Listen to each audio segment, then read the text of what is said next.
একজন ফেরেশতা মানুষের বেশ ধরে ইব্রাহিম খলিলুল্লাহর কাছে আসলেন। ইব্রাহিম খলিল তিনি মরুভূমিতে ছাগল চড়াইতেছেন। ছাগল ফেরেশতা মানুষের বেশ ধরে পাশ দিয়া যান আর তিনি আল্লাহর নামের জিকির করেন। সুবহানাদিল মুলকি ওয়াল মালাকুত যাল ইজ্জতি ওয়াল আজমতি ওয়াল কিবরিয়াই ওয়াল জাবারুত। এই জিকিরের আওয়াজটা শোনা মাত্রই ইব্রাহিম খলিলের অন্তরের মধ্যে এশকের আগুন জ্বলে উঠল, কারণ তিনি তো ওই নামের পাগল। এই নামটা কে যেন নিতেছে, যেই নামের পাগল ইব্রাহিম ওই নাম কে যেন নিয়ে যাচ্ছে, কে যেন এই নামটা জপতেছে। ইব্রাহিম খলিল লোকটার পিছনে পিছনে যায় দৌড় দিলেন। কে গো ভাই, তুমি কে, কি তোমার পরিচয়? এত সুন্দর করে আমার মালিকের নাম তুমি নিচ্ছ, কি তোমার পরিচয়? বলে আমার পরিচয় জানা দরকার নাই, আমার সময় কম, কি চাই আপনি বলেন। ইব্রাহিম খলিল বলেন, আবার আমার ওই মালিকের নাম তুমি যদি বলো, আমি এই যে তোমারে কদম জড়ায় ধরলাম, আরেকটা বার তুমি আমাকে আমার মাশূকের নাম তুমি শোনাও। ফেরেশতা মানুষ রূপী ফেরেশতা তখন বলেন, না আমি শোনাইতে পারি, শর্ত আছে। কয় কি শর্ত? শর্ত হলো তোমার ওই ছাগলের পালের অর্ধেক ছাগল আমাকে দিয়ে দিতে হবে, তাহলে আমি একবার আরেকবার এই নাম তোমার শোনাইতে পারি। ইব্রাহিম খলিল আল্লাহর এত পাগল, এত আশিক, তিনি বললেন ঠিক আছে, আমি তোমাকে অর্ধেক ছাগলের পাল তোমাকে দিয়ে দেব, বিনিময়ে তুমি আমাকে আরেকবার আমার মাশূকের নাম তুমি শোনাও। ফেরেশতা আরেকবার শোনাইলেন, সুবহানাদিল মুলকি ওয়াল মালাকুত যাল ইজ্জতি ওয়াল আজমতি ওয়াল কিবরিয়াই ওয়াল জাবারুত। অর্ধেক ছাগলের পাল দিয়ে দিলেন। ফেরেশতা চলে যেতে চান, মানুষ রূপী ফেরেশতা ইব্রাহিম খলিল যাইতে দেন না, আবার জড়ায় ধরলেন, না না আরেকবার আপনি আমাকে শোনান।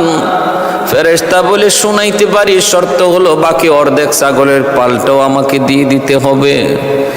ইব্রাহিম খলিল বলেন, তাও তোমাকে দিয়ে দিলাম, কিন্তু আমাকে আরেকবার এই নামটা শোনাও। আমি যেই নামের পাগল, এই নামের যে আমি আশিক, আমি যেই নামের জন্য পাগল। ভাইরে, আল্লাহ নামের উপরে কি পরিমাণ দেওয়ানা, আল্লাহর আশিক, আল্লাহর নামের উপর কি পরিমাণ দেওয়ানা, আল্লাহ আল্লাহ নামের উপরে কি পরিমাণ মজা, কি পরিমাণ স্বাদ একজন আশিক ছাড়া বুঝে না। একজন আশিক ছাড়া কোনোদিন এই নামের মজার স্বাদ বুঝবে না। আল্লাহ আল্লাহ क्या मज़ाई नाम है, अल्लाह अल्लाह आशिकों का काम है। अल्लाह अल्लाह क्या मज़ाई नाम है, अल्लाह अल्लाह आशिकों का काम है, अल्लाह अल्लाह मुमिनों का काम है। अहदुन लैसा कमिस्ली समदुन लैसा कफदली लिमनिल मुल्कु तुगु ईतु सजावार खुदाई। আল্লাহর পয়গম্বর বলে, আমি অর্ধেক ছাগল বাকি অর্ধেকটাও দিয়া দিব, বিনিময়ে আরেকবার আমার মাশূকের নাম তুমি শোনাও। ফেরেশতা আবার তার নাম শোনাইলেন, বাকি অর্ধেক ছাগলের পাল তিনি দিয়ে দিলেন। এরপরে দেখা যায় ফেরেশতা চলে যেতে চান, কিন্তু ইব্রাহিম খলিল তিনি তো যাইতে দেন না, আবার যায় আটকায় দিলেন আর বলতেছেন, আমাকে আরেকবার শোনাও, আরেকবার আমার মাশূকের নাম শোনাও। ফেরেশতা বলে, এখন তুমি কি দিবা? কিছুই তো নাই, দিবা কি? আমি তো বদলা ছাড়া নাম বলি না, আমি তো কোনো বিনিময় ছাড়াই নাম শোনাই না, এখন কি দিবা? এখন কি দিবা? আল্লাহর খলিল তখন কান্দেন, চোখের পানি মুছেন আর বলেন, রে ভাই, তুমি যদি আরেকবার আমাকে আমার মাশউকের নাম শোনাও, আমি সারা জীবনের জন্য তোমার গোলাম হয়ে যাব। আহাদুল লাইসা কামিসলি সামাদুন লাইসা কাফাদলি লিমানিল মুলকু তুগু এ তো সাজাওয়ার খুদাই তো খুদা ওয়ান্দে ইয়ামিনি তো খুদা ওয়ান্দে ইয়াসারি তো খুদা ওয়ান্দে জামিনি তো খুদা ওয়ান্দে সামাই তো রহিমি তো করিমি তো সামিঈ তো বসিরি তো মুইজ্জি তো মুযিল্লি তো মালিকিল আরশি বাজাই বরি আজ খুরদন ও খুফতন বরি আজ তহমতে মরদন বরি আজ বিমো বরি আজ বিমো উমিদি বরি আজ রঞ্জ বালাই। আল্লাহ রাব্বুল আলামিন বলতেছেন, আমার খলিল আমার কতটা উপযুক্ত আমার বন্ধু হওয়ার একটু পরীক্ষা করো। যখনই আল্লাহর খলিল বললেন, আরেকবার যদি আমার মাশউকের নাম শোনাও, তাহলে আমি সারা জীবনের জন্য তোমার গোলাম হয়ে যাব। সাথে সাথে মানুষ ফেরেশতা কয়ে, গো আল্লাহর বন্ধু, আল্লাহর খলিল, আমি মানুষ নই, আমি নূরের তৈরি ফেরেশতা। আমি এসেছিলাম আপনাকে একটু পরীক্ষা করার জন্য। কোন যোগ্যতার বলে আপনি আল্লাহর খলিল? একটু পরীক্ষা নেওয়ার জন্য আমি এসেছিলাম। আমার পরীক্ষা আপনি 100 পাস করেছেন, 100 পাস। অতএব আপনি যে আল্লাহর খলিল, আল্লাহ যে আপনার খলিল বানাইছে, বন্ধু বানাইছে, সেটা 100 যথাযথ। যে মানুষ একবার আল্লাহ নাম শোনার জন্য জীবনের জন্য গোলাম হয়ে যেতে চায়, গোলামের জিন্দেগি গ্রহণ করতে চায় শুধু একবার আল্লাহ নাম শোনার জন্য, সে যে আল্লাহর কতটা পাগল, কতটা দেওয়ানা বুঝতে আর বাকি নাই। আদম আলাইহিস সালামের প্রথম সন্তানের নাম হলো কাবিল। কাবিল জন্ম নিল, তার সাথে তার এক বোনও জন্ম নিল, একসাথে যমজ। কাবিলের সাথে জন্ম নিল আকলিমা, বড় সুন্দরী, বড় সুন্দরী। দ্বিতীয় ধাপে জন্ম নিলেন হাবিল, তার সাথেও তার এক বোন জন্ম নিল, যমজ। কিন্তু বোনটা এত সুন্দরী নয়, এত সুন্দরী নয়। এবার বলুন, বিবাহের আল্লাহর দেওয়া রীতি, আল্লাহর দেওয়া সিস্টেমটা কেমন? আল্লাহর দেওয়া সিস্টেম, আল্লাহর দেওয়া নিয়ম হলো, কাবিলে বিয়ে করবে হাবিলের সাথে যেই মেয়ে জন্ম নিয়েছে তারে, আর হাবিল বিয়ে করবে কাবিলের সাথে জন্ম নিয়েছে যেই মেয়ে আকলিমা তারে। এটা হলো আল্লাহ পাকের বিধান, আল্লাহ পাকের রীতি, আদম আলাইহিস সালামের শরীয়তের বিধিবিধান। কিন্তু কাবিল মেনে নিতে পারে না। তার সাথে জন্ম নেয়া বোন আকলিমা বড় সুন্দরী, কিন্তু হাবিলের সাথে জন্ম নেয়া বোন তেমন সুন্দর নয়, সুন্দর নয়। এজন্য কাবিল এই বিয়েটা মেনে নিতে পারে না। সে মনে মনে ভাবতেছে, আমার সাথে জন্ম নিল আমার যে বোন, এই বোন এত সুন্দরী, তারে আমি পাইব না, পাইব হাবিলে। আর হাবিলের সাথে যেই মেয়ে জন্ম নিয়েছে, যেই বোন, সেই বোন তো এত সুন্দর নয়, তারে পাইব আমি না, আমি এটা মানব না। বরং আমার সাথে আমার যে বোন জন্ম নিয়েছে, এই বোন নিয়ে আমি বিয়ে করব। নাউজুবিল্লাহ। এটা আল্লাহ পাকের বিধানের বিপরীত। তার চিন্তা চেতনা ফিকির ভ্রান্ত হয়ে গেছে। নফসের লোভ, নফসের খায়সাতকে প্রাধান্য দিয়া দিছে, শরীয়তের বিধিবিধানের উপর নিজের চিন্তা ধারণা, নিজের চেতনা, নিজের লোভ লালসারে প্রাধান্য দিয়ে দিছে। সরাসরি সে অস্বীকার করলো। হযরত আদম আলাইহিস সালামের সামনেই সে অস্বীকার করলো, কয় না, আমি আমার সাথে যে বোন জন্ম নিয়েছে আকলিমা তারে বিয়ে করব, আমি হাবিলের সাথে জন্ম নেওয়া বোনকে বিয়ে করব না, কারণ সে সুন্দরী নয়।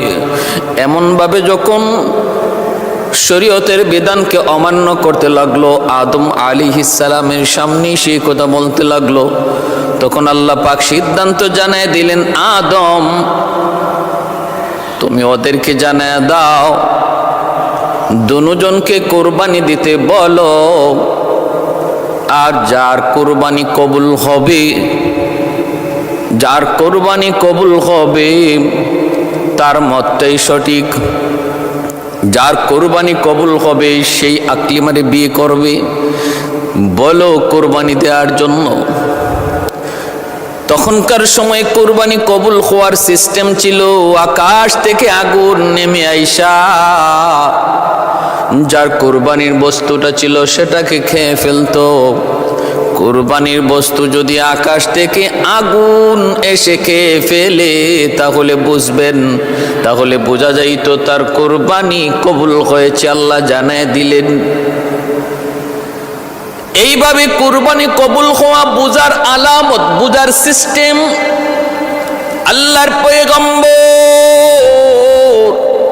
আদম সফিউল্লাহ তখন হাবিল কাবিলকে ডাক দিয়ে বলেন, তোমরা দুইজনে কোরবানি দাও, যার কোরবানি কবুল হবে তার মতটাই আল্লাহর কাছে গ্রহণযোগ্য হবে, তার পক্ষেই রায় হবে। কোরবানি যার কবুল হবে তার পক্ষেই রায় হবে। কিভাবে কোরবানি কবুল হবে আল্লাহ জানাইছেন, আকাশ থেকে আগুন এসে কোরবানির বস্তু খেয়ে ফেলবে। দুইজনে কোরবানি দেওয়ার সিদ্ধান্ত দিল। হাবিল দম্বা রাখালি করতেন, তিনি একটা দম্বা নিয়ে আসলেন, আর কাবিল ক্ষেত খামারি চাষ করত, সে কিছু কৃষি দ্রব্য নিয়ে আসলো। আমার জানা বলা উদ্দেশ্য, যেই যে কোরবানির রসুম রেওয়াজ সিস্টেম, এটা আমরা শুরু করছি শুধু তা না, এর ইতিহাস অনেক অনেক অতীতে, পৃথিবীর শুরু লগ্ন থেকেই কোরবানির ইতিহাস চলে আসছে। অতএব কোরবানি নিয়ে এত জ্বালাপোড়া করার কোনো প্রয়োজন নাই, এত প্রশ্ন তোলারও কোনো সুযোগ নেই। এটা এ যুগের মুসলমানদের বানানো কোনো নিয়ম নয়, কোনো রসুম নয়। দুইজনে কোরবানির দুই বস্তু পেশ করলেন, আর ওই অবস্থায় আকাশ থেকে আগুন এসে হাবিলের কোরবানির দুম্বাটারে আগুনে খেয়ে ফেলল, আর কাবিলের কোরবানির বস্তু যেভাবে আছে এভাবেই রয়ে গেল। তাহলে বলুন, কারটা কোরবানি কবুল হয়েছে? হাবিলের কোরবানি কবুল হয়েছে, কাবিলেরটা কবুল হয় নাই। কিন্তু কাবিল কোনোভাবেই মেনে নিতে রাজি না, অন্তরের ভিতরে হিংসা জন্ম নিয়েছে, কোনোভাবেই নিজের পরাজয় মেনে নিতে রাজি না।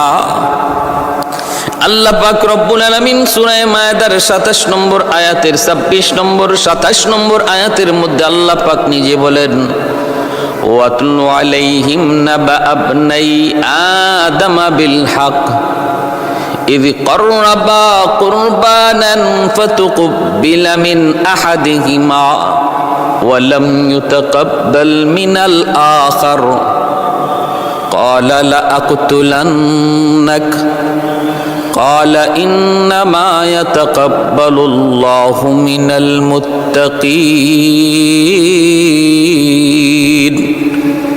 আল্লাহ বলতেছেন, একজনের কোরবানি কবুল হলো, আরেকজনের কোরবানি কবুল হলো না। তখন ওই কাবিল বলতেছে হিংসার বশবর্তী হয়ে, আমি পরাজয় মেনে নিতে পারবো না, আমি তোমারে হত্যা করব। কাবিল হাবিলকে বলতেছে, ভাইকে বলতেছে, আপন ভাইকে বলতেছে, আমি তোমাকে হত্যা করব। ক্বালা লা আকতুলান্নাক, আমি তোমারে হত্যা করব। ক্বালা ইন্নামা ইয়াতাকাব্বালুল্লাহু মিনাল মুত্তাকিন। আর হাবিল বলতেছে, শোনো, আল্লাহ মুত্তাকিদের, আল্লাহ ভীরুদের কোরবানি আল্লাহ কবুল করে নেই। যার অন্তরে আল্লাহর ভীতি, আল্লাহর ভয়, যার অন্তরে আল্লাহর ভয়, আল্লাহর ভীতি, তার কুরবানি আল্লাহর দরবারে কবুল হয়, আল্লাহর দরবারে কবুল হয়। আর কাবিল বলতেছে, তুই আমাকে যদিও মারো কিন্তু আমি তোমাকে হত্যা করব না, আমি তোমাকে হত্যা করব না। কারণ কি জানোনি? ইন্নী আখাফুল্লাহ রাব্বাল আলামিন, আমি আমার রবকে বড় ভয় করি, আমি আমার রবকে বড্ড ভয় করি।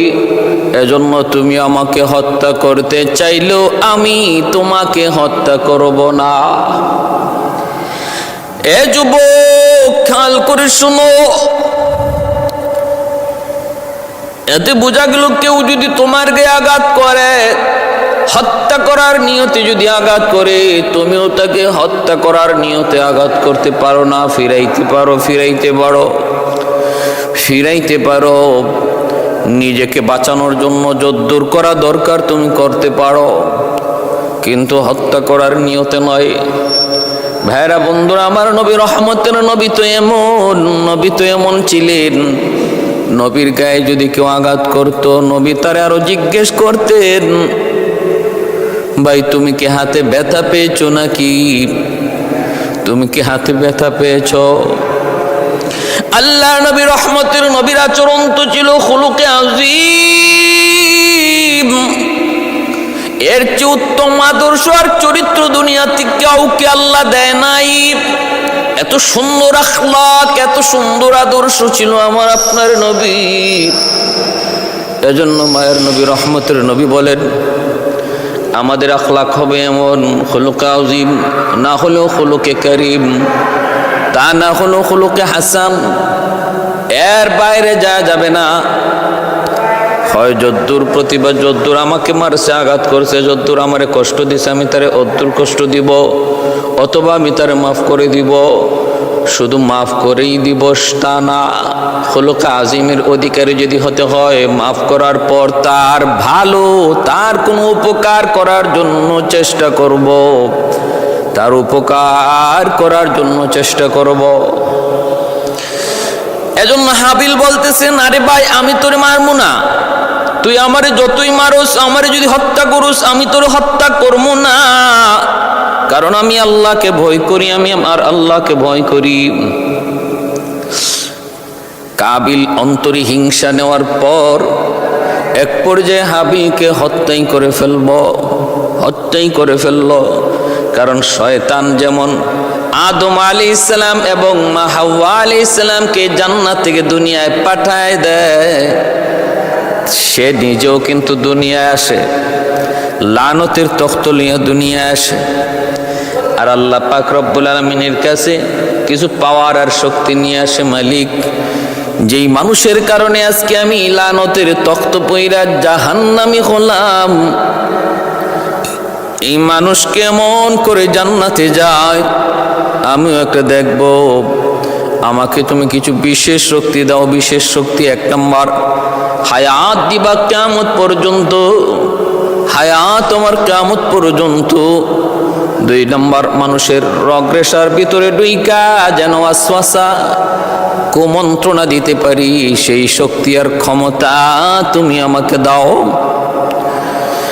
আল্লাহ পাক রব্বুল আলামিন শয়তানের মনের ইচ্ছাগুলা আল্লাহ পূরণ করলেন, দাবিগুলা পূরণ করলেন, আর বলে দিলেন, শুন, ইল্লা ইবাদাকা মিনহুমুল মুখলাসিন, আমার যারা নেককার বান্দা, যারা আমি আল্লাহকে ভয় করে, আমি আল্লাহর ভয় অন্তরে নিয়ে চলে, তুই তাদের কোনো ক্ষতি করতে পারবি না। কয় আমি ডান দিক থেকে আমার ষড়যন্ত্রের জাল বিছাবো, বাম দিক থেকে ষড়যন্ত্রের জাল বিছাবো, সামন দিকে ষড়যন্ত্রের জাল বিছাবো, পিছন দিক থেকে ষড়যন্ত্রের জাল বিছাবো, তোমার বান্দা যাবে কোথায়? আল্লাহ পাক রব্বুল আলামিন বলে, তুই ডাইনে বামে চতুর্দিকে ষড়যন্ত্রী জাল বিছাবি, আর আমার বান্দা যদি নিচের দিকে তাকায় তাকায় হাঁটে, আমি আল্লাহ উপর থেকে রহমতের কোলে তারে টান দিয়ে নিয়ে নিব। এজন্য আল্লাহ নিচের কথা শয়তানকে বলতে ভুলাইয়া দিছে।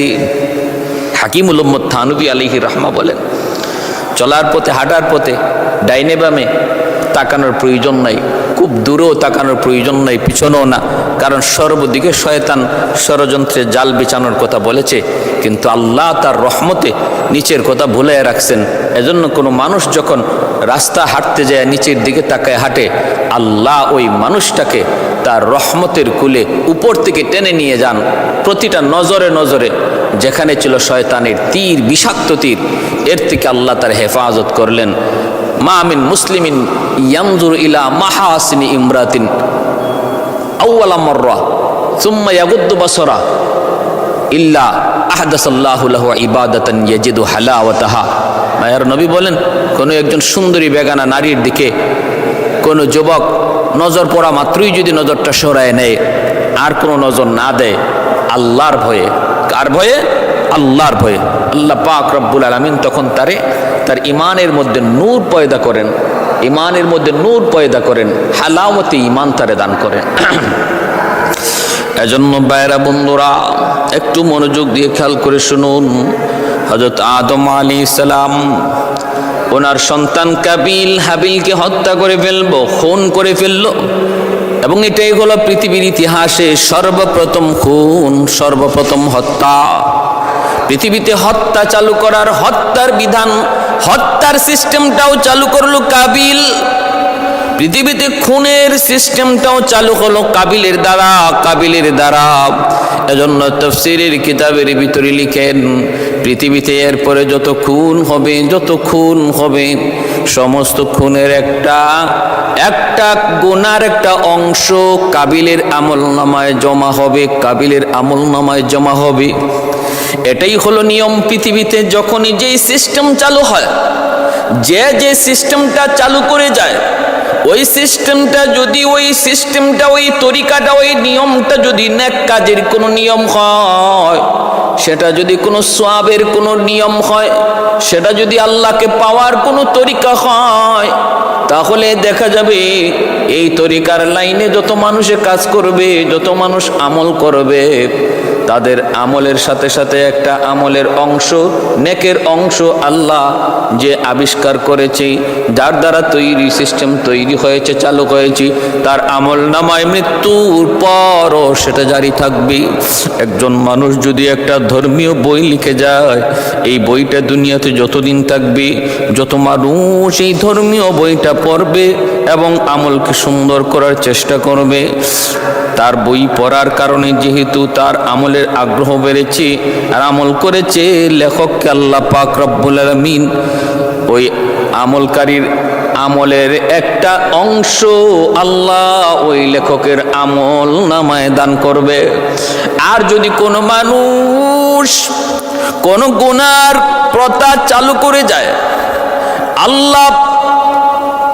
আল্লাহ বিদ্বেষী, আল্লাহর দুশ্মনীমূলক কোনো কাজ দুনিয়ায় চালু করে যায়, যার দ্বারা মানুষ আল্লাহ থেকে দূরে সরে, এমন কোনো সিস্টেম, এমন কোনো রুসুম, এমন কোনো তরিকা বের করে যায়, এমন কোনো পথ দেখায় যায়, যার দ্বারা মানুষ আল্লাহ থেকে দূরে সরে যায়, তাহলে এই পাপের দ্বারা যত মানুষ পাপিষ্ট হবে, তাদের পাপের একটা অংশ ওই যে আবিষ্কার করেছে কবরে শুয়া শুয়া তার আমল নামায় পাপ জমা হবে।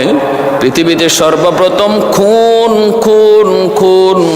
মানুষ হত্যার রসুম রেওয়াজ, মানুষ হত্যার সিস্টেম আবিষ্কার তৈরি হয়েছে কাবিলের দ্বারা। এজন্য এখন পর্যন্ত, কিয়ামত পর্যন্ত যত খুন হবে, এই খুনের একটা গুনার অংশ কাবিলের আমলনামায় জমা হয়। আমার ভাইয়েরা, বন্ধুরা, এজন্য আল্লাহ পাক রব্বুল আলামিন বলতেছেন, সে তো হত্যা করে ফেললো। فطوعت له نفسه قتل أخيه فقتله فأصبح من الخاسرين। আবার হত্যা কইরা নিজে অনুতপ্ত হইতেছে। فبعث الله غرابا يبحث في الأرض ليريه كيف يواري سوءة أخيه। হত্যা করার পর ভাইয়ের লাশ হাবিলের লাশ কাবিলে কি করবে, এই লাশটা কি করবে নিয়ে পড়লো বিপাকে এবং নিজে অনুতপ্ত হতে লাগলো, বিপাকে পড়ে গেল। এখন কি করব, কেমনে কি করব? ফাবাআসাল্লাহু গুরাবান, আল্লাহ পাক রব্বুল আলামিন তখন একটা কাক, কালো কাককে আল্লাহ পাঠাইলেন। এই কাকের দ্বারা তার লাশ দাফন করার সিস্টেম আল্লাহ তারে শিখাইলেন। আল্লাহ দেখাইতেছেন একটা মৃত কাককে, একটা কাক মাটি খুইরা মৃত কাকটাকে সে গর্তের ভিতরে রাখতেছে। ইয়াবহাসু ফিল আরদি লিইউরিয়াকু কাইফা ইউয়ারি সাওআতা আখিহি ক্বালা ইয়া ওয়াইলাতা আ'জাজতু আন আকুনা মিসলা হাযাল গুরাব ফাউয়ারিয়া সাওআতা আখিহি ফাআসবাহা মিনান নাদিমিন। আফসোস করে আর কয়, হায় রে, আমি কাকের মতো তো বুদ্ধি রাখি না। কাক তখন তারে দাফন করার শিখাইল এবং পৃথিবীতে সর্বপ্রথম মৃত মানুষ দাফন করার তরিকাও আল্লাহ ওই হাবিল কাবিলের এই ভাইয়ের মৃত্যুর দাফনটাকে দাফন করার দ্বারা এই দাফনের সিস্টেমটা আল্লাহ চালু করে দেখাইলেন। ভাইয়েরা আমার, এজন্য বলতেছি, হত্যা করা আজকে আমাদের সমাজেও যত সামান্য কিছু বিষয়, সামান্য স্বার্থের কারণে মানুষকে হত্যা করে ফেলে, ভাই ভাইকে হত্যা করে ফেলে। এই যে হত্যাটা করলো কাবিল হাবিলকে, বড় কোনো স্বার্থ ছিল না, বিশাল কোনো স্বার্থ এর সাথে জড়িত নয়। সামান্য একটা মনের লোভ, খায়সাত, এই খায়সাতকে প্রাধান্য দিতে যায়। আমাদের সমাজেও এমন সম্পদের লোভে পইরা, ক্ষমতার লোভে পইরা, পদের লোভে পড়ে, চেয়ার পাওয়ার লোভে পড়ে আজ মানুষকে প্রকাশ্যে খুন করছে, ভাই ভাইরে খুন করছে। অথচ এই খুন কত বড় জঘন্যতম অপরাধ। আল্লাহ বলেন, ومن يقتل مؤمنا متعمدا فجزاؤه جهنم خالدا فيها وغضب الله ولعنه وأعد له عذابا عظيما। আল্লাহ পাক রব্বুল আলামিন বলেছেন, কেউ যদি কোনো মুমিনকে হত্যা করে তাহলে তার ঠিকানা ডাইরেক্ট জাহান্নাম, ডাইরেক্ট জাহান্নাম। খুনি কখনো আল্লাহর আদালতে মাপ পাবে না, কখনো মাপ পাবে না। শুধু ডাইরেক্ট জাহান্নাম না, আল্লাহ বলেন খালিদান ফিহা। তোমরা মনে করেছো খুনি জাহান্নামে যাওয়ার পর সে আবার কিছুদিন জাহান্নামে শাস্তি বুক কইরা সুদ ঘুষখোরের মতো একসময় বেরিয়ে আসবে? হ্যাঁ, না, খালিদান ফিহা, চিরকাল জাহান্নামে থাকবে। এটা আল্লাহর কাছে এত নাপছন্দ। জীবন দিলাম আমি আল্লাহ, এই জীবন নেওয়ার অধিকার শুধু আমি আল্লাহর। তুমি আমার অধিকারে কেন হাত দিয়েছো? আমার অধিকারে কেন হাত দিয়েছো? আল্লাহ এটা বরদাস্ত করতে পারেন না, আল্লাহ বরদাস্ত করতে পারেন না। প্যার হাজিরিন, এজন্যই মানব হত্যা জগৎকে হত্যা করার শামিল। আল্লাহ নবী বলেন, একজন মানুষকে হত্যা করা হলে মনে করবা গোটা মানব জাতি হত্যা হয়ে গেছে। কান্নামা কাতালান নাফসা জামিয়া। এজন্য খুনের মতো জঘন্যতম অপরাধ থেকে বেঁচে থাকবো। খুনের মতো জঘন্যতম অপরাধ, এই অপরাধের কোনো রেহাই নাই, আল্লাহর কাছে এর কোনো নাজাত নাই। এই যে কোরবানির রসুমটা, এই রসুমটা এসেছে হযরত ইব্রাহিম আলাইহিস সালাম পর্যন্ত। আমাদের জাতির পিতা হযরত ইব্রাহিম আলাইহিস সালাম পর্যন্ত কোরবানির কবুল হওয়ার তরিকা ছিল আকাশ থেকে আগুন আইসা এই বস্তুটারে জ্বালায় দিত। এটাই ছিল কোরবানি করার তরিকা এবং কোরবানি কবুল হওয়ার নিয়ম। কিন্তু ইব্রাহিম আলাইহিস সালামের পর থেকে আল্লাহ কোরবানির সিস্টেম চালু রাখছেন, কিন্তু বাট তরিকা বদলাইয়া দিছেন, তরিকা বদলাইয়া দিছেন। কিভাবে? ইব্রাহিম খলিলুল্লাহ, তিনি হলেন আল্লাহর বন্ধু, উপাধি পাইলেন খলিল। খলিল শব্দের অর্থ হলো বন্ধু। ফেরেশতারা কয়, আল্লাহ আমরা মানুষ হইয়া তোমার বন্ধু হতে পারি না, আর আমরা ফেরেশতা হইয়া তোমার বন্ধু হতে পারলাম না, একটা মানুষ তোমার খলিল হয়ে গেল, বন্ধু হয়ে গেল, এটা কেমন করে? আমাদের বুঝে আসে না। আল্লাহ পাক রব্বুল আলামিন বলেন, বুঝে আসে না? আমার খলিল আমার কতটা প্রিয়, আমার খলিল আমার কতটা ভক্ত, আমার খলিল আমার কতটা পাগল, তোমাদের যদি বুঝে না আসে তাহলে একটু পরীক্ষা করো। একজন ফেরেশতা মানুষের বেশ ধরে ইব্রাহিম খলিলুল্লাহর কাছে আসলেন। ইব্রাহিম খলিল তিনি মরুভূমিতে ছাগল চড়াইতেছেন। ছাগল ফেরেশতা মানুষের বেশ ধরে পাশ দিয়া যান, আর তিনি আল্লাহর নামের জিকির করেন। সুবহানা যিল মুলকি ওয়াল মালাকুত যাল ইজ্জতি ওয়াল আজমতি ওয়াল কিবরিয়াই ওয়াল জাবারুত। এই জিকিরের আওয়াজটা শোনা মাত্রই ইব্রাহিম খলিলের অন্তরের মধ্যে ইশকের আগুন জ্বলে উঠল, কারণ তিনি তো ওই নামের পাগল। এই নামটা কে যেন নিতেছে, যেই নামের পাগল ইব্রাহিম, ওই নাম কে যেন নিয়ে যাচ্ছে, কে যেন এই নামটা জপতেছে। ইব্রাহিম খলিল লোকটার পিছনে পিছনে যায় দৌড় দিলেন। কে গো ভাই, তুমি কে? কি তোমার পরিচয়? এত সুন্দর করে আমার মালিকের নাম তুমি নিচ্ছ, কি তোমার পরিচয়? বলে, আমার পরিচয় জানা দরকার নাই, আমার সময় কম, কি চাই আপনি বলেন। ইব্রাহিম খলিল বলেন, আবার আমার ওই মালিকের নাম তুমি যদি বলো, আমি এই যে তোমারে কদম জড়ায় ধরলাম, আরেকটা বার তুমি আমাকে আমার মাশুকের নাম তুমি শোনাও। ফেরেশতা মানুষরূপী ফেরেশতা তখন বলেন, না আমি শোনাইতে পারি, শর্ত আছে।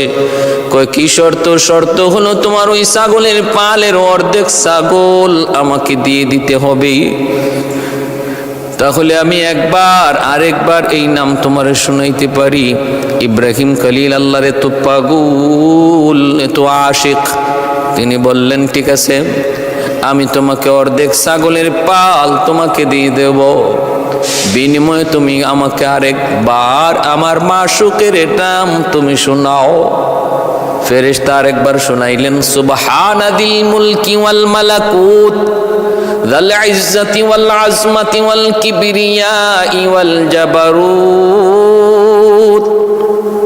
অর্ধেক ছাগলের পাল দিয়ে দিলেন। ফেরেশতা চলে যেতে চান, মানুষরূপী ফেরেশতা ইব্রাহিম খলিল যাইতে দেন না, আবার জড়ায় ধরলেন, না না, আরেকবার আপনি আমাকে শোনান। ফেরেশতা বলে, শোনাইতে পারি, শর্ত হলো বাকি অর্ধেক ছাগলের পালটাও আমাকে দিয়ে দিতে হবে। ইব্রাহিম খলিল বলেন, তাও তোমাকে দিয়ে দিলাম, কিন্তু আমাকে আরেকবার এই নামটা শোনাও। আমি যেই নামের পাগল, এই নামের যে আমি আশিক, আমি যেই নামের জন্য পাগল। ভাইরে, আল্লাহ নামের উপরে কি পরিমাণ দেওয়ানা, আল্লাহর আশিক আল্লাহর নামের উপর কি পরিমাণ দেওয়ানা, আল্লাহ আল্লাহ নামের উপরে কি পরিমাণ মজা, কি পরিমাণ স্বাদ একজন আশিক ছাড়া বুঝে না। একজন আশিক ছাড়া কোনো দিন এই নামের মজার স্বাদ বুঝবে না। আল্লাহ আল্লাহ ক্যা মজাই নাম হে, अल्लाह अल्लाह आशिकों का काम है। अल्लाह अल्लाह क्या मज़ाई नाम है। अल्लाह अल्लाह आशिकों का काम है। अल्लाह अल्लाह मुमिनों का काम है। अहदुन लैसा कमिस्ली समदुन लैसा कफदली लिमनिल मुल्कु तुगु ईतु सजावार खुदाई। আল্লাহর পয়গম্বর বলে, আমি অর্ধেক ছাগল বাকি অর্ধেকটাও দিয়া দিব, বিনিময়ে আরেকবার আমার মাশউকের নাম তুমি শোনাও। ফেরেশতা আবার তার নাম শুনাইলেন, বাকি অর্ধেক ছাগলের পাল তিনি দিয়ে দিলেন। এরপরে দেখা যায় ফেরেশতা চলে যেতে চান, কিন্তু ইব্রাহিম খলিল তিনি তো যাইতে দেন না, আবার যা আটকায় দিলেন আর বলতেছেন আমাকে আরেকবার শোনাও, আরেকবার আমার মাশূকের নাম শোনাও। ফেরেশতা বলে এখন তুমি কি দিবা? কিছুই তো নাই, দিবা কি? আমি তো বদলা ছাড়া নাম বলি না,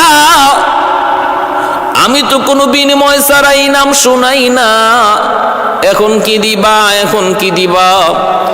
আল্লাহর খলিল তখন কান্দেন, চোখের পানি মুছেন আর বলেন রে ভাই, তুমি যদি আরেকবার আমাকে আমার মাশূকের নাম শোনাও, আমি সারা জীবনের জন্য তোমার গোলাম হয়ে যাব। আহাদুল লাইসা কামিসলি সামাদুন লাইসা কাফাদলি লিমানিল মুলকু তুগু এ তো সাজাওয়ার খুদাই তো খুদা ওয়ান্দে ইয়ামিনি তো খুদা ওয়ান্দে ইয়াসারি তো খুদা ওয়ান্দে জামিনি তো খুদা ওয়ান্দে সামাই তো রহিমি তো করিমি তো সামিঈ তো বসিরি তো মুইজ্জি তু মুযিল্লি তু মালিকিল আরশি বাজাই বরি আজ খুরদন ও খুফতন বরি আজ তহমতি মরদন বরি আজ বিমো বরি আজ বিমো উমিদি বরি আজ রঞ্জ বালাই।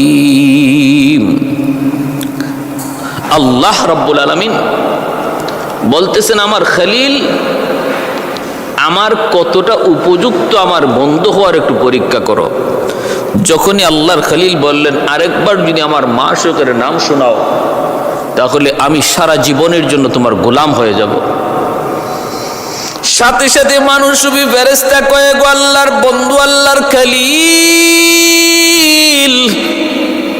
আমি মানুষ নই, আমি নূরের তৈরি ফেরেশতা, আমি এসেছিলাম আপনাকে একটু পরীক্ষা করার জন্য।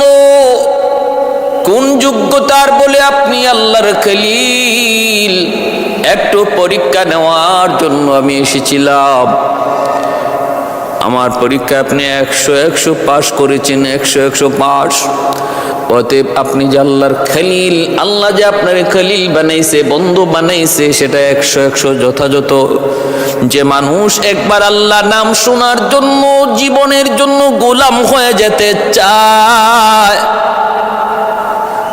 গোলামির জিন্দেগি গ্রহণ করতে চায় শুধু একবার আল্লাহ নাম শোনার জন্য, সে যে আল্লাহর কতটা পাগল, কতটা দেওয়ানা, বুঝতে আর বাকি নাই। এরপর আল্লাহ পাক কয় বন্ধু খলিল ইব্রাহিম, আমি আল্লাহর সাথে বন্ধুত্ব করবা, দোস্তি করবা, নজরানা দেয়া লাগবে। এরপর আল্লাহ পাক একের পর এক নজরানা নিতেছেন। সন্তান জন্ম হয় না, বৃদ্ধ বয়সে আল্লাহ তারে সন্তান দিলেন, নাম হযরত ইসমাঈল আলাইহিস সালাম। ভাইরা বন্ধুরা, সন্তান জন্মের পরপরই আল্লাহ পাক রব্বুল আলামিন কয় ইব্রাহিম, সন্তান ইসমাইলের মায়া বেশি না আমি আল্লাহর মায়া তোমার কাছে বেশি? মোহাব্বত ইসমাইলের বেশি না আমি আল্লাহর বেশি? কয় আল্লাহ তোমার, কয় প্রমাণ চাই, প্রমাণ। কয় মালিক তুমি কি প্রমাণ চাও? আল্লাহ বলে বনবাস দিয়ে দাও। যে সন্তান এত কান্নাকাটি কইরা আমি আল্লাহর কাছ থেকে তুমি পাইছো, যদি সন্তানের চেয়ে মহব্বত আমি আল্লাহর বেশি হয়, তাহলে নজরানা চাই, দলিল চাই, প্রমাণ। খলিল বলে মালিক কেমনে? কয় সন্তান আর মাকে বনবাস দাও। এ ভাই, সেই ফিলিস্তিন থেকে মক্কার জমিন, ওই মক্কার জমিন পর্যন্ত চলে আসলেন। এখন যেখানে আল্লাহর ঘর বাইতুল্লাহ, আল্লাহর ঘর খানায় কাবা, এই জায়গায় আসলেন। জিব্রাইল আমিন সাথে ছিলেন, জিব্রাইল আমিন সাথে ছিলেন। এখানে আসার পর জিব্রাইল বলতেছে, ওগো আল্লাহর পয়গম্বর, এই সেই জায়গা যেখানে আপনি আপনার সন্তান আর আপনার বিবি হাজেরাকে এখানে রেখে যাবেন, এই সেই জায়গা। আল্লাহর খলিল দুধের শিশু ইসমাইল আর মাকে ওই মক্কার প্রান্তরে বাইতুল্লাহ না বাইতুল্লাহর ওই জায়গায় সাফা মারওয়া পাহাড়ের কাছেই তিনি এখানে সন্তানকে রাখলেন। সন্তানকে আর সন্তানের মাকে রেখে আল্লাহর খলিল তিনি চলে যাইতেছেন।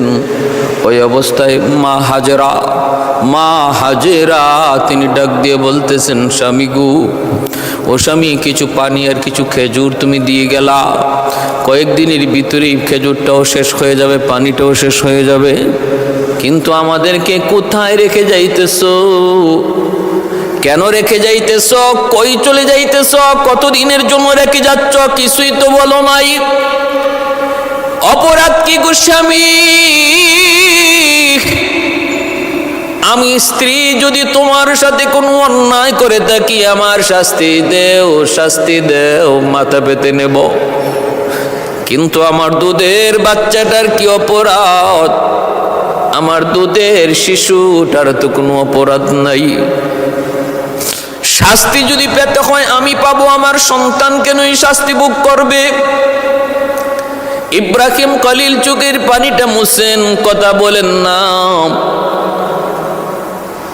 বারবার শুধু মা হাজেরা তখন বলতেছেন, স্বামী গো একটু বলো, কথা বলো, কথা বলো, কেন তুমি এখানে এই মরুভূমিতে রেখে যাইতেছ? ওর ঘর নাই, বাড়ি নাই, পানির কোনো ব্যবস্থা নাই, গাছপালা বলতে কিছুই নাই, এই জায়গার মধ্যেই কেন রেখে যাইতেছ একটু বলো। আল্লাহর খলিল তখন চোখের পানি মুছে আর আসমানের দিকে আঙ্গুল ইশারা করে দেখায়,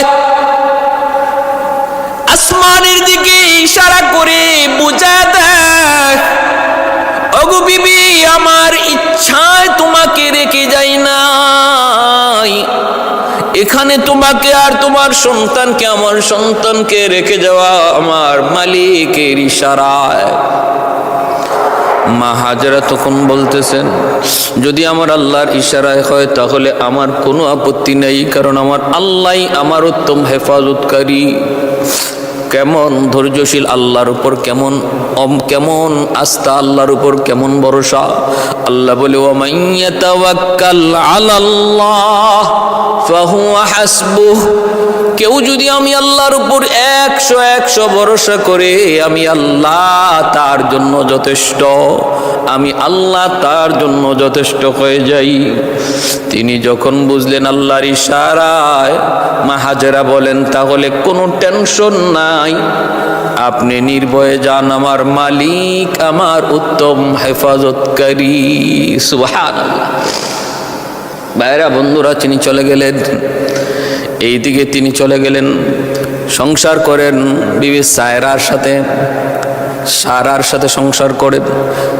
এরপরে এইদিকে হযরত ইসমাইল আস্তে আস্তে একটু বড় হলেন, পানির ব্যবস্থা হলো বলে কেমনে হলো সেদিকে বিস্তারিত ঘটনা বলবো না।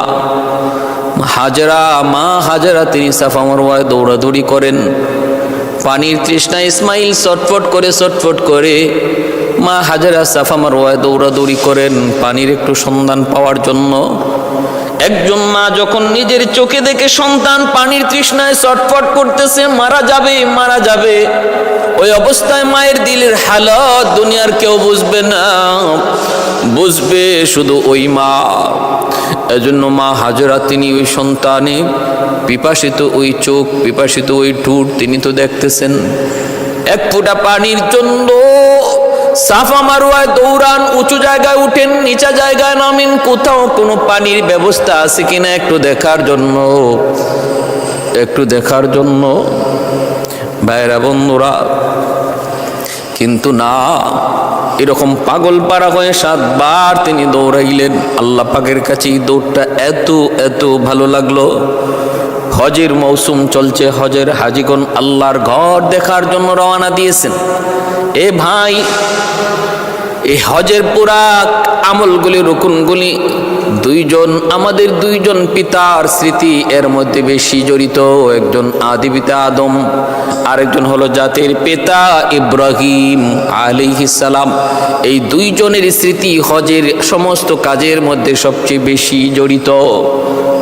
এই স্মৃতিগুলাই চারণ করা হয়। মা হাজেরা আলাইহিস সালামের এই দৌড় আল্লাহর কাছে এত পছন্দ লাগছে, সমস্ত হাজিদের জন্য আল্লাহ সাফা মারওয়ার 7টা দৌড়কে আল্লাহ ওয়াজিব করে দিছে, যে এটা আদায় না করলেও একজন মানুষের হজ কামেল হবে না, পরিপূর্ণ হবে না। সুবহানাল্লাহ। তারপরে হযরত হাজরা আলাইহিস সালাম তিনি দেখতেছেন পানির সন্ধান না পেয়ে ইসমাইল আলাইহিস সালামের কাছে আসলেন। এসে দেখেন পায়ের গোড়ালির আঘাতে এই পাথর ফেটে জমজম পানির উৎপত্তি, জমজম পানি ফুয়ারা তৈরি হয়েছে। মা হাজেরার সাথে সাথে এই পানির চতুর্দিকে পাথর দিয়ে একটু বাঁধ দিয়ে আটকাইলেন, নতুবা এই পানি যদি ওই সময় তিনি না আটকাইতেন তাম পৃথিবী এই জমজমের পানিতে ভরপুর হয়ে যাইত, সব ডুবে যাইত। আজও সেই দিন থেকে জমজম পানির ফোয়ারা তৈরি হয়েছে, আজও আছে, কিয়ামত পর্যন্ত এই পানি থাকবে। কতবার সেচন করা হয়েছে কিন্তু পানি আর কমে না, নিচ থেকে যেভাবে উঠতেছে এইভাবেই আল্লাহর কুদরতে পানি উঠতেছে। কত অমুসলিমরা কত পরীক্ষা করেছে জমজম, বিজ্ঞানীরা, ইহুদিরা, খ্রিস্টানরা জমজমের পানি কত পরীক্ষা করেছে। এই পানির মধ্যে একটা গুণ হলো পানির তৃষ্ণা নিবারণ হয়, আর একটা গুণ হলো পেটের ক্ষুধা, এই ক্ষুধাও নিবারণ হয়। শুধু পানির তৃষ্ণা নিবারণ হয় না, ক্ষুধাও নিবারণ হয়। এজন্য এই পানির তৃষ্ণার সাথে তারা যে ক্ষুধার্ত ছিলেন, তৃষ্ণার্ত এবং ক্ষুধার্ত দুটোটা আল্লাহ পাক এই জমজম পানির দ্বারা পূরণ করেছেন। আজও জমজম পানি যারা পান করে, এই পানি পান করার দ্বারা যেমন তৃষ্ণা নিবারণ হয় তেমন ক্ষুধাও নিবারণ হয়। আল্লাহ এই দুটোটা শক্তি পানির মধ্যে রেখেছেন। এজন্য আমার ভাইয়েরা, বন্ধুরা, এইভাবে তিনি মক্কায় বড় হতে লাগলেন। বাইতুল্লাহর জন্ম হলো, আল্লাহর ঘর বাইতুল্লাহ তৈরি হলো, মানুষের বসতি হলো। মানুষের বসতি তৈরি হওয়ার আগেই আল্লাহ পাক রব্বুল আলামিন ইসমাইল আলাইহিস সালাম কিছুটা মায়ের আদরের সোহাগে তিনি কিছুটা বড় হতে লাগলেন। মাত্র বাবার আঙ্গুল ধরে ধরে হাঁটা শিখলেন, আব্বু আব্বু বলা ডাক শিখলেন। সন্তানের এই বয়সটাতে বাপ মা সন্তানের প্রতি বেশি আসক্ত হয়।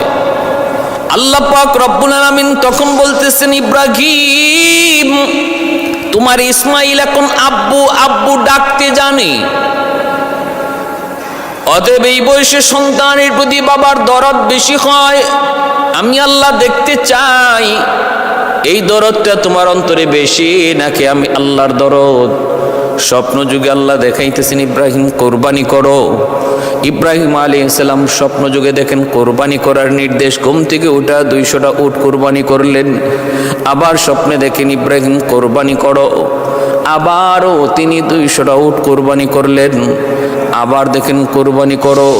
ও ইব্রাহিম, তোমার কাছে সবচেয়ে প্রিয় বস্তুটা কোরবানি করো। এইবার ঘুম থেকে উঠে চিন্তায় পড়ে গেলেন, প্রিয় বস্তু আমার কাছে সবচেয়ে প্রিয় বস্তু হলো আমার সন্তান ইসমাইল। আল্লাহ তো আমার কাছে আবারও পরীক্ষা চায়, বন্ধুত্বের পরীক্ষা চায়।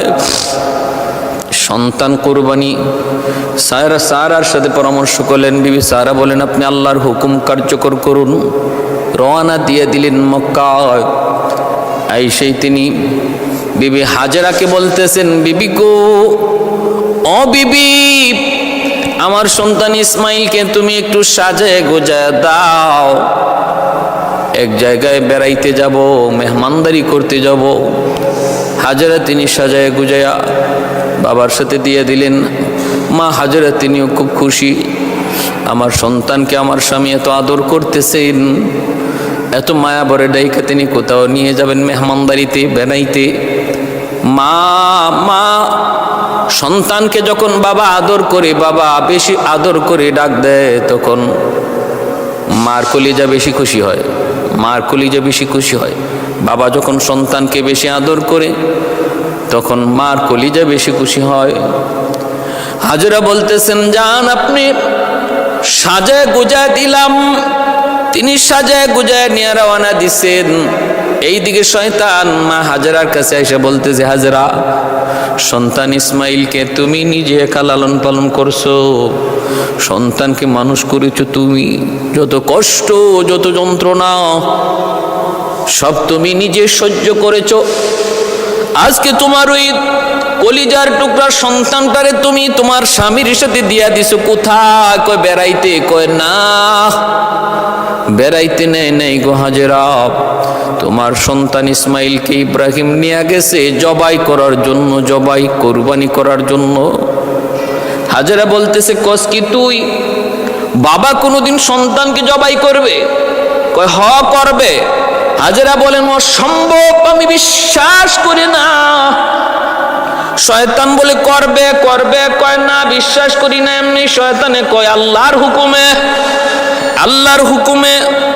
তখনই মা হাজেরা বলে, তাহলে তুই ইবলিস, আমার আল্লাহর হুকুমে যদি এটা হয়ে থাকে আমি তো নিষেধ করবই না, বরং আমি আরো সুন্দর করে সাজায় গুজায় দেব। যদি আমার আল্লাহ চান আমার সন্তান ইসমাইলের কোরবানি, তাহলে আমার কোনো আপত্তি নাই। আর তুই যাই আমারে বাধা দিচ্ছ, নিঃসন্দেহে তুই হলে ইবলিস। মা হাজেরার কাছে শয়তান পারে নাই, দৌড়ে গেল ইসমাইলের কাছে। যায় বলতেছে, ইসমাইল কই যাস? কয় আব্বার সাথে যাই বেড়াইতে। কয় না বেড়াইতে না, তোর বাবা তোর জবাই করতে নিতেছে, জবাই করতে নিতেছে। কয় কেমন করে এটা সম্ভব? কয় না আল্লাহর হুকুমে। তখন কয় আল্লাহর হুকুমে যদি হয় তাহলে আপত্তি কিসের, আপত্তি কিসের? শয়তান এই কথা যখন বাবা ওয়াসওয়াসা দেয়, ইসমাইল আলাইহিস সালাম বাবা ইব্রাহিমকে বলে দিলেন, আব্বা কে যেন আমারে কি কয়, কি কইতেছে? কয় আপনি বুঝি আমারে জবাই করতে নিতেছেন। ইব্রাহিম আলাইহিস সালাম বুঝে ফেলছেন এটা শয়তানের কারসাজি। তিনি বলেন, বাবা 7টা পাথর দিয়ে ওরে ঢিল মার, ওরে ঢিল মার, ও হলো ইবলিস। ইসমাইল আলাইহিস সালাম 7টা পাথর দিয়ে ঢিল মারলেন, শয়তান আগুনে পুড়ে গেল, চলে গেল।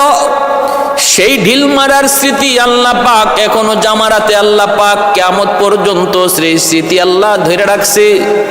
হাজিদেরকে আল্লাহ বইলা দিছে, হাজিরা হজ করতে যাবা,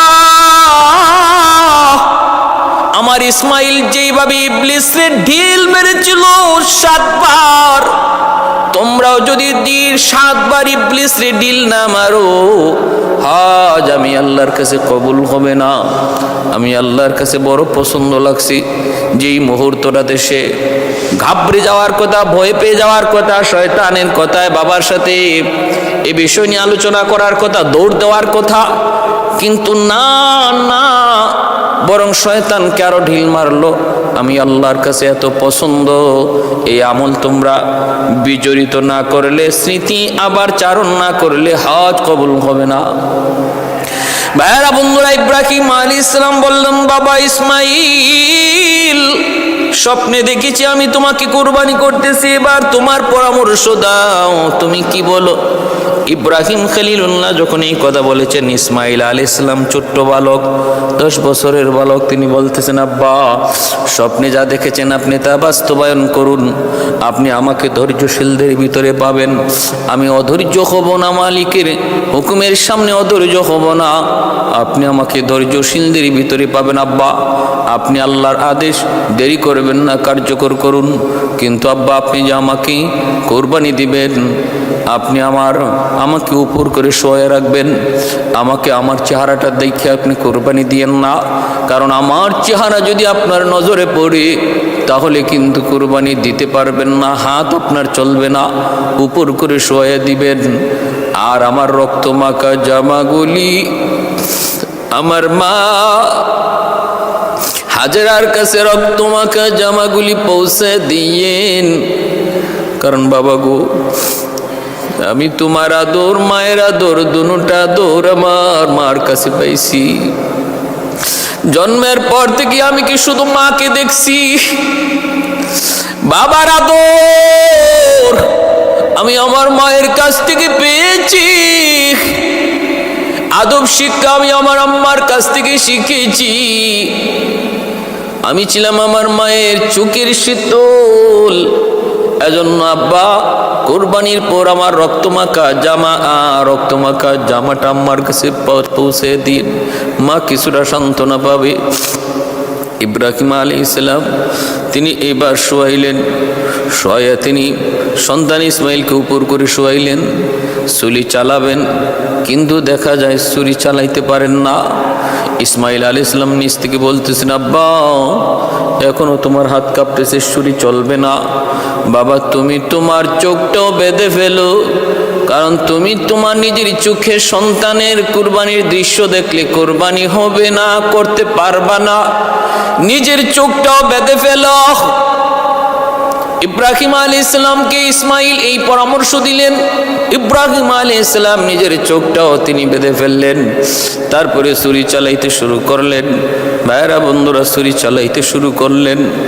আল্লাহ পাক রব্বুল আলামিন উপর থেকে দেখতেছেন, আল্লাহ পাক ফেরেশতারা দেখতেছেন আর বলতেছেন, মালিক তুমি এই কি প্রেমের খেলা শুরু করেছো? তুমি আজকের কি খেলা শুরু করেছো? এই তোমার কুদরতের কেমন খেলা? ও আল্লাহ, আমাদের আর কোনো প্রশ্ন নাই, ইব্রাহিম কেমন করে তোমার বন্ধু হলো? আমাদের আর কোনো প্রশ্ন নাই, তুমি কুদরতি খেলা বন্ধ করো।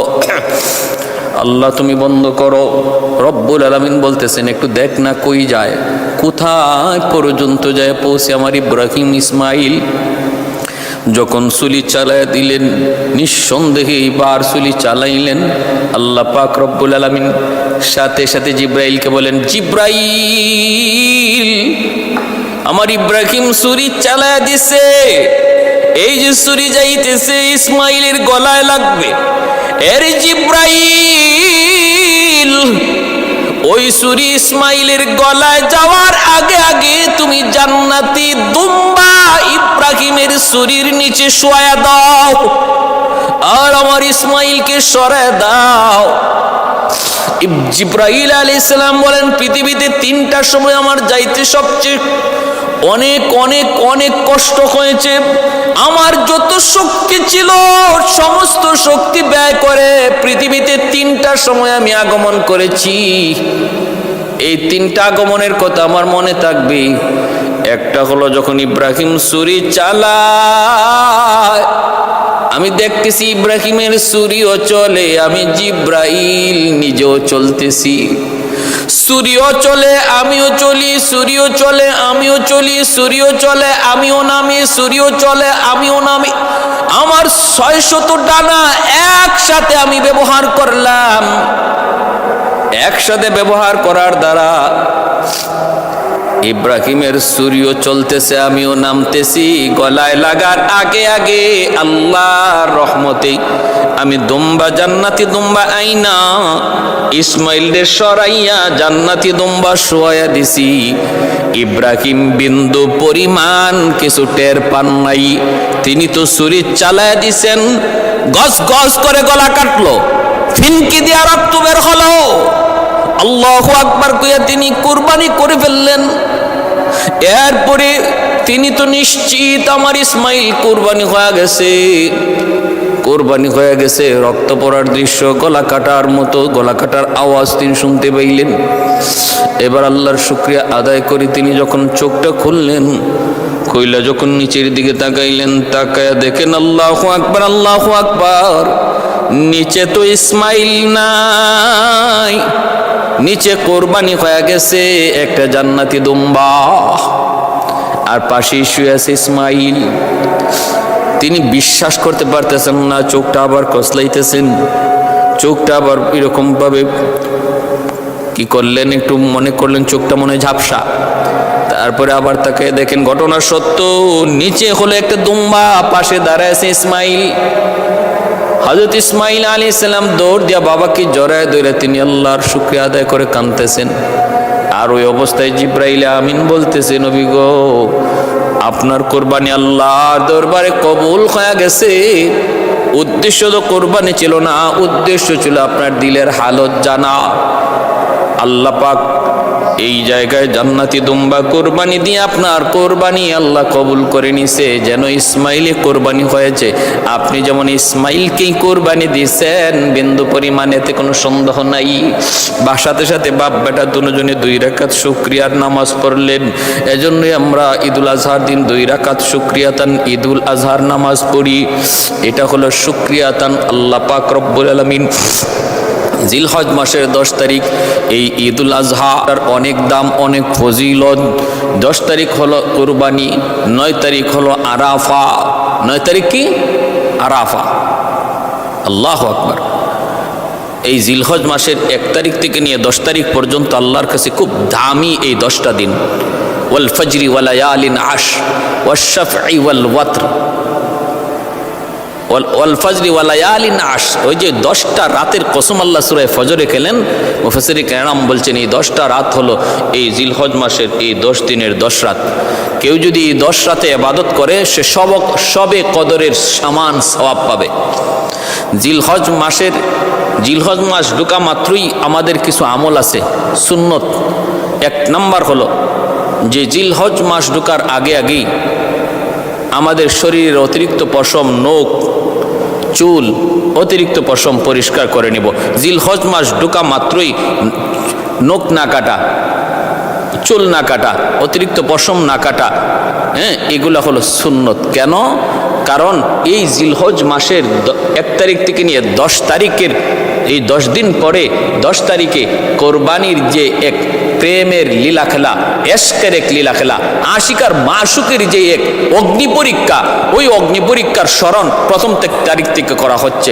একজন আশিক যখন সে তার এশকের আগুন, একজন আশিক যখন তার মাশুকের জন্য এতটাই দেওয়ানা হয়ে যায়, নিজেকে পর্যন্ত হারায় যায়, নিজেকে চেনে না, তখন তার চুল কাটার কথা আর কখন ইয়াদ থাকবে, মুছ কাটার কথা কখন ইয়াদ থাকবে। একজন সত্যিকারের আশিক তার মাথার চুলের খবর থাকে না, একজন সত্যিকারের আশিকের তার নখের খবর থাকে না, একজন সত্যিকারের আশিক অতিরিক্ত পশমের কোনো খবর থাকে না, সে তো একজনের পাগল। আল্লাহ পাক রব্বুল আলামিন ওই কুরবানির মধ্যে ইব্রাহিম আলাইহিস সালাম যে কি পরিমাণ আল্লাহর আশিক ছিলেন, যে এশকের কারণে সন্তান, কলিজার টুকরা সন্তানকে আল্লাহর মহব্বতের সামনে কোরবানি দিয়ে দিচ্ছেন, সেই কথা স্মরণ করার জন্য একজন আশিকের নমুনা হওয়া জিলহজ মাস ঢোকা মাত্র, এটা মায়ার নবীর বহুত বড় এক সুন্নত। এজন্য জিলহজ মাস ঢোকা মাত্রই নখ কাটা, চুল কাটা, অতিরিক্ত পশম কাটা থেকে বিরত থাকা, এটা নবীর এক সুন্নত।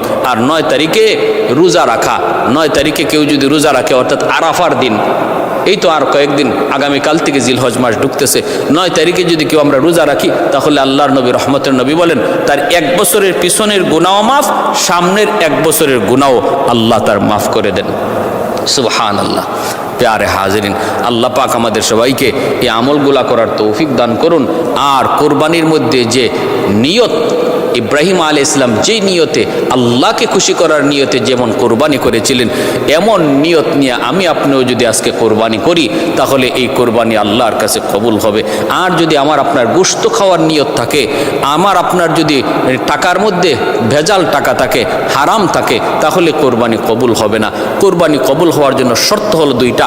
এক হলো টাকাটা, পয়সাটা হতে হবে হালাল, একদম নির্ভেজাল। আরেক হলো নিয়তটা হতে হবে সহি, শুধু আল্লাহকে খুশি করা। কারণ ইব্রাহিম আলাইহিস সালাম তিনি আল্লাহকে খুশি করার নিয়ত তার কি পরিমাণ ছিল, আল্লাহর প্রেম আর ভালোবাসা কি পরিমাণ ছিল, কারণ ইনি নিশ্চিত তার সন্তানকে তিনি জবাই করেছেন, নিশ্চিত সন্তানকে জবাই করেছেন। একজন বাবা তার সন্তানকে জবাই করতে পারে আল্লাহর মহব্বতে, তাহলে বুঝেন এই মহব্বতটা কতটা নির্ভেজাল, কতটা খাঁটি ছিল। আমরাও আমাদের কোরবানি আসতেছে, এই কোরবানিতে হারাম টাকা দিয়া কোরবানির অংশীদার হব না। 7 জন শরিকানের ভিতরে একজনের টাকাও যদি হারাম হয়, তাহলে 7 জনের কোরবানি বাতিল হয়ে যাবে, 7 জনের কোরবানি বাতিল হয়ে যাবে। কেউ যদি সুদী প্রতিষ্ঠানে চাকরি করে, সুদী প্রতিষ্ঠান থেকে লেনদেন করে, তাহলে তার সাথেও কোরবানি দেওয়া থেকে বিরত থাকবো। আর হলো নিয়ত সহি, গোশত খাওয়ার জন্য নাকি আল্লাহরে খুশি করার জন্য? আল্লাহরে খুশি করার জন্য। এই কোরবানির রসুমটা, এই কোরবানির গোশত এখন আমরা নিজেরা খাইতে পারি। ইব্রাহিম আলাইহিস সালামের এই তো জমানার পর থেকে কোরবানির তরিকাটা এরকমভাবে তৈরি হয়েছে, আমাদের জন্য সহজ হয়েছে। এখন আমরা পশু কোরবানি করি, আবার নিজেরা গোশতও খাই। কিন্তু এর আগ পর্যন্ত কোরবানি ছিল, কিন্তু তরিকা এমন ছিল না। আকাশ থেকে আগুন আইসা কোরবানির বস্তুটারে খেয়ে ফেলতো, নিজেরা খাওয়ার কোনো সুযোগ ছিল না। আল্লাহ আমাদেরকে এই কথা বুঝার এবং এই কোরবানি আল্লাহকে রাজি খুশি করার নিয়তে করার তৌফিক আল্লাহ দান করুন। মায়ার নবী বলেন যে কোরবানি দেয় প্রতিটা পশমে পশমে নেকি আল্লাহ তার আমল নামায় দান করে। এজন্য সাধ্য যার আছে, মান ওয়াজাদা সাআতান, নবী বলেন যার সাধ্য আছে কোরবানি দেওয়ার, সে যেন কোরবানি দেয়। এটা বহুত বড় এক সওয়াব। পশুটার গায়ে যদ্দুর পশম আল্লাহ তার আমল নামায় দান করে, আর ওই রক্ত মাটিতে পড়ার আগেই আল্লাহ তার কুরবানি কবুলও করে, যদি নিয়ত সহি হয়। আল্লাহ আমাদেরকে আমল করার এবং সে অনুযায়ী চলার তৌফিক আল্লাহ দান করুন।